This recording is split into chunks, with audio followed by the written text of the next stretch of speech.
Okay, it is time to soak some quinoa. A lot of people still get confused about whether to soak it or not, or how to do it exactly correct. So my quinoa I like to store in a mason jar. It's nice and airtight. When you purchase things like grains and seeds, nuts, whatever from the bulk bins at the supermarket, when you bring them home, pop them straight in a jar, and also you can label what the item is and the date of purchase so that you're aware of how fresh it is and how long its shelf life can be. So I'm going to take off the lid, and on the weekends I always prepare about a cup of quinoa, and that lasts me generally the week. So I'll soak it overnight on a Sunday so it's ready to go for Monday.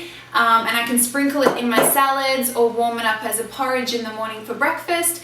And you can even throw some in a stir fry for dinner with veggies, or maybe serve it as a side dish with your either fish and vegetables for dinner as well. So all you need is a little cup. Pour it in. I've just got enough for a cup of quinoa. Look at that. It's almost like it was meant to be. 1 cup of quinoa. I'll have to pick some more up from the shop today. I'm almost completely wiped out in my kitchen. And then just some filtered water or fresh water.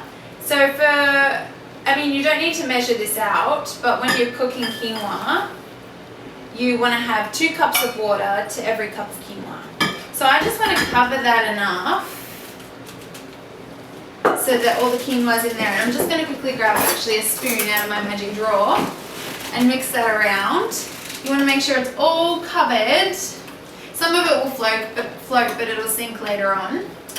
So the reason we're doing this is to remove the naturally occurring phytic acid which coats the quinoa seed.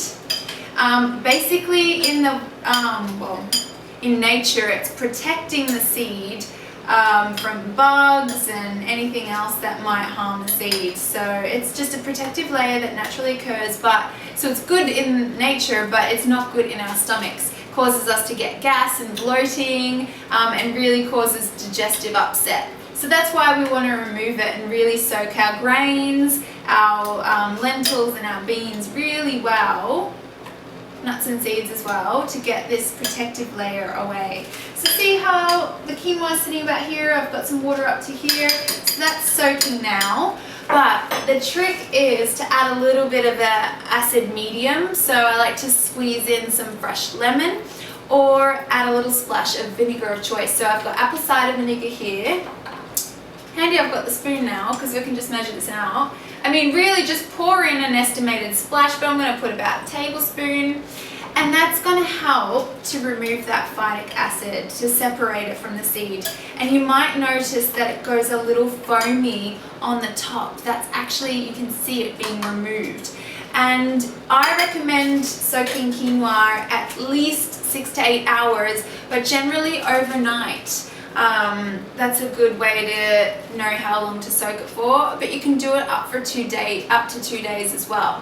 So I'm going to pop this in the fridge, but you can leave it on the counter and just cover it so no nasties in the air goes in there.